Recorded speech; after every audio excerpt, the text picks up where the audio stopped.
हाय, आप कैसे हैं सद्गुरु? मैं स्काई हूँ। रायन मेरा भाई है।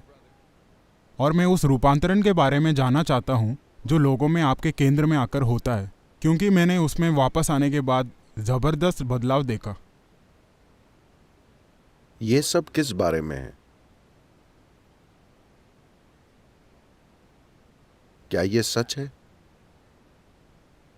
कि इस धरती पर जीवन के विकास की प्रक्रिया में of life upon this planet. क्या आप क्रमिक विकास से सहमत हैं? ठीक है, मैं टेनेसी से आया हूं तो मैं आपसे पूछ रहा हूं। विकास की प्रक्रिया में क्या ये सच है कि इंसान के रूप में हम सबसे ऊपर हैं? सभी जीवों में हम सर्वश्रेष्ठ हैं। शायद थोड़ा और करने की जरूरत है, Maybe there's something more to be done. मगर फिलहाल हम सबसे ऊपर हैं। मगर क्या ये भी सच है कि जब लोग कहते हैं Human beings utter the word human. इंसान, तो हमेशा उनका मतलब होता है कि अरे मैं तो सिर्फ इंसान हूं। इंसान शब्द को हमेशा उसकी सीमाओं से जोड़ा जाता है। बहुत कम लोगों ने मैं इंसान हूं का उपयोग इंसान की विशालता बताने के लिए किया है। हमेशा इंसान होने की सीमाएं। तो कहीं ना कहीं हम बुनियादी मुद्दे से चूक गए। मुद्दा यह है, क्या यह सच है कि इस धरती पर हर जीव, एक कीड़ा, एक चिड़िया, एक जानवर, जिनका दिमाग हमसे लाख गुना छोटा है, वे अपनी जीवन प्रक्रिया बड़े अच्छे से चलाते हैं? हेलो, क्या ऐसा है? जब मैं जीवन प्रक्रिया कहता हूं, हम पैदा हुए वे भी वैसे पैदा होते हैं, हम बड़े हुए वे भी बड़े होते हैं, हमने जीवन चलाया वे भी जीवन चलाते हैं, हमने बच्चे पैदा किए वे भी बच्चे पैदा करते हैं। हम ये सब बड़े झमेले के साथ करते हैं। वे इसे यूं ही कर लेते हैं, हाँ या ना? हर मामूली चीज के लिए हम बड़ा हंगामा करते हैं। वे आराम से कर रहे हैं। विभिन्न जीने मरने की तमामों प्रक्रियाएं वे बिना किसी झमेले के कर रहे हैं। हम हर चीज बड़े झमेले के साथ करते हैं। क्या यह बुद्धिमत्ता का सबसे ऊंचा स्तर दिखाता है? हम खुद को सबसे बुद्धिमान मानते हैं और इसमें शक नहीं कि हमारी न्यूरोलॉजिकल प्रक्रिया धरती पर सबसे ज्यादा विकसित है। हाँ, हमारे पास सबसे विकसित न्यूरोलॉजिकल सिस्टम है। That we must be able to sense and feel and तो हमें बेहतरीन तरीके से महसूस करना, अनुभव करना, समझना और व्यक्त करना चाहिए। मगर धरती पर अभी कोई दूसरा जीव इंसान की तरह संघर्ष नहीं कर रहा। ऐसा इसलिए है क्योंकि आपको एक सुपर कंप्यूटर मिला है। क्या आप मुझसे सहमत हैं कि यह धरती का सबसे परिष्कृत यंत्र है? आईफोन नहीं, आए। पर अब सवाल यह है कि क्या आपने यूजर्स मैनुअल पढ़ा है? बस लोगों ने यूजर्स मैनुअल ही नहीं पढ़ा है। धरती की सबसे जटिल मशीन का और कैसे भी गलतियां करते हुए उपयोग करने की कोशिश कर रहे हैं। हर चीज एक समस्या है। मुझे एक चीज बताइए जिससे इंसान दुखी नहीं है। अगर वे गरीब हैं तो गरीबी से दुखी हैं। आप उन्हें अमीर बना दीजिए तो वे टैक्स से दुखी हैं। अगर पढ़े लिखे नहीं हैं तो दुखी हैं। उन्हें स्कूल में डाल दीजिए, भारी दुख। शादी नहीं हुई तो दुख, उनकी शादी करा दीजिए। मैंने कुछ नहीं कहा, मैंने कुछ भी नहीं कहा।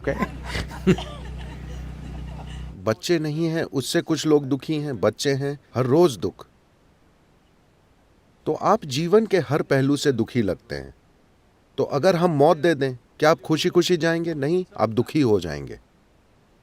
तो मुझे एक चीज बताइए जिससे हम दुखी नहीं हैं। अब लोग फिलॉसफी बनाते हैं, जीवन दुख है। नहीं नहीं, जीवन दुख नहीं है, नहीं, ये आनंद है। ये तो बस मौजूद है। ये शानदार प्रक्रिया है। अगर आप इसकी सवारी करते हैं तो ये शानदार है। अगर आप इससे कुचले जाते हैं तो ये भयंकर लगता है। तो क्या आप जीवन की लहर पर सवार हैं of life. या इससे कुचले जा रहे हैं? यही सवाल है। तो इसके होने के लिए इंसान को क्या दुख है? माफ कीजिएगा, आपका नाम क्या है? स्काई। ओ, आप तो बहुत बड़े हैं। You're a big guy. Sky. आप बहुत बड़े आदमी हैं स्काई। आखिरी बार कब किसी ने आपको खंजर चुभोया था? हालांकि आप लॉस एंजलिस में रहते हैं।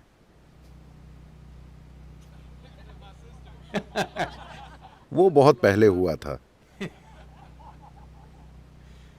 So I'm asking you, मैं आपसे पूछ रहा हूं कि लोगों के जीवन में कितना दुख असल में बाहर से आ रहा है?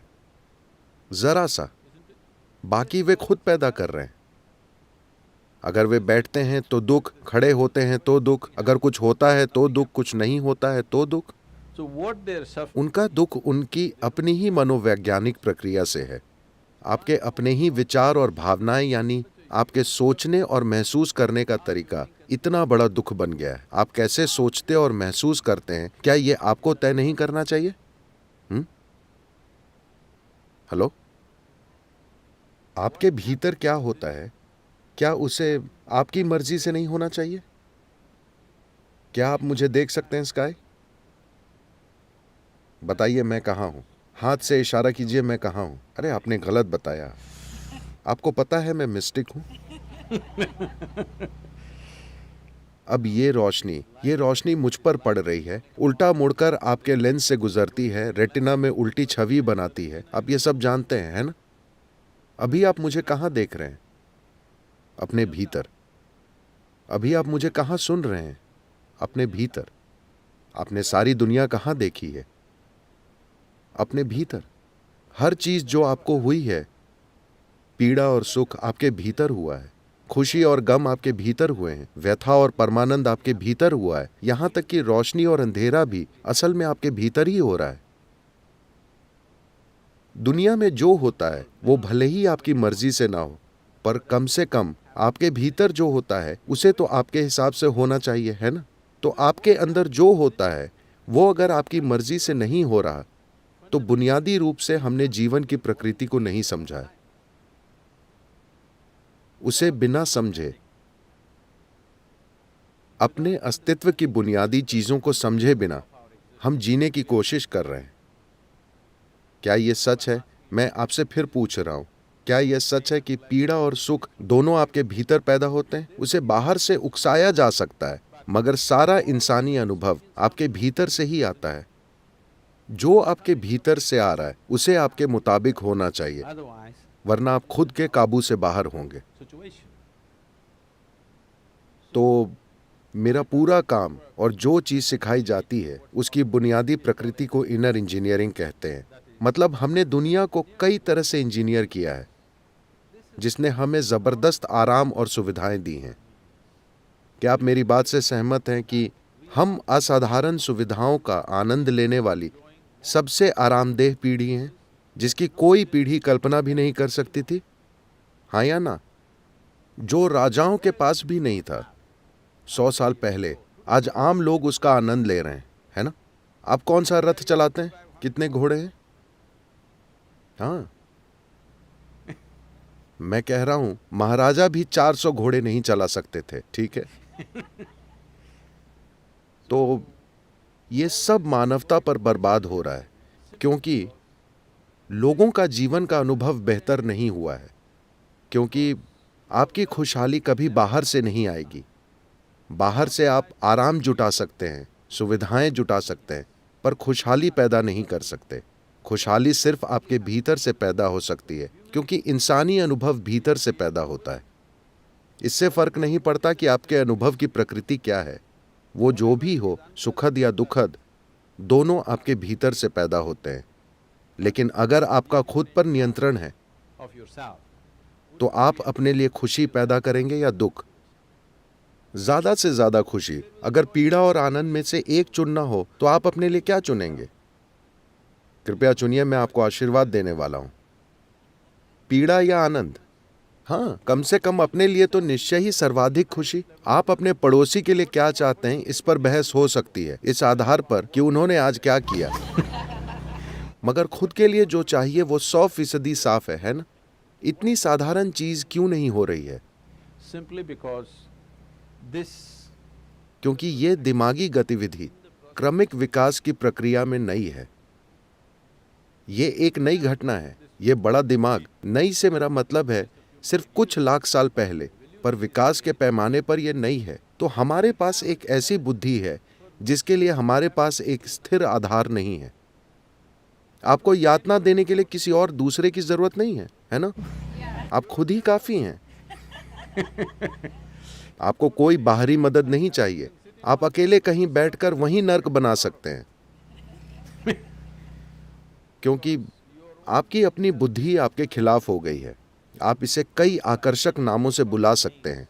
आप इसे पीड़ा कहें, डिप्रेशन कहें, तरह तरह के रोगों का नाम दें, मगर दरअसल आपकी बुद्धि आपके खिलाफ हो गई है। एक बार आपकी बुद्धि आपके खिलाफ हो जाए तो कोई नहीं, दुनिया की कोई ताकत आपको नहीं बचा सकती, क्योंकि हम आपको जहां भी ले जाएं आप दुखी ही रहेंगे। कुछ लोग सोचते हैं कि एक दिन वे स्वर्ग जाएंगे, वे ठीक से रहेंगे। मैं पूछ रहा हूं, क्या आपके पास कोई सबूत है कि आप पहले ही स्वर्ग में नहीं हैं और उसे बर्बाद नहीं कर रहे? आपके पास कोई सबूत है? नहीं। Do you have any proof? No. Maybe you're already in heaven and making a mess out of it. शायद आप पहले ही स्वर्ग में हैं और उसकी दुर्गति कर रहे हैं, क्योंकि अगर आपका दिमाग काबू से बाहर है तो आपको चाहे जहां ले जाया जाए आप उसे खराब कर देंगे, है ना? जरा कल्पना कीजिए, 100 साल पहले लोग इसी जगह पर कैसे रहते थे और आप कैसे रह रहे हैं। उसकी तुलना में क्या शिकायत करने के लिए कुछ है? हेलो? ओह, लेकिन हम हमेशा शिकायत करते रहते हैं। इस धरती पर कोई हमारी तरह भुनभुना नहीं रहा। तो समस्या बाहर की नहीं है, बाहरी हालात जरूर हैं। कुछ हालात हमारे मन मुताबिक होंगे, कुछ नहीं होंगे। ऐसा ही होता है। आपके परिवार में चाहे 2 ही लोग हों, तब भी क्या हर चीज आपकी मर्जी से होती है? नहीं, वो कभी नहीं हो सकती। बाहरी चीजें पूरी तरह आपके हिसाब से कभी नहीं होंगी। कुछ हद तक हम इसे संभाल सकते हैं, लेकिन कम से कम जो आपके भीतर होता है उसे तो पूरी तरह आपकी मर्जी से होना चाहिए। अगर अभी आपके भीतर जो हो रहा है वो आपकी मर्जी से हो रहा होता तो आप खुद को सुख के सर्वोच्च स्तर पर रखते या नहीं? उसके साथ बस इतना ही हुआ है। हालांकि मौत से भी सामना हुआ, पर कोई फर्क नहीं पड़ा, क्योंकि जो आपके भीतर हो रहा है वो आपकी मर्जी से हो रहा है। कोई जादू नहीं, बस इंजीनियरिंग।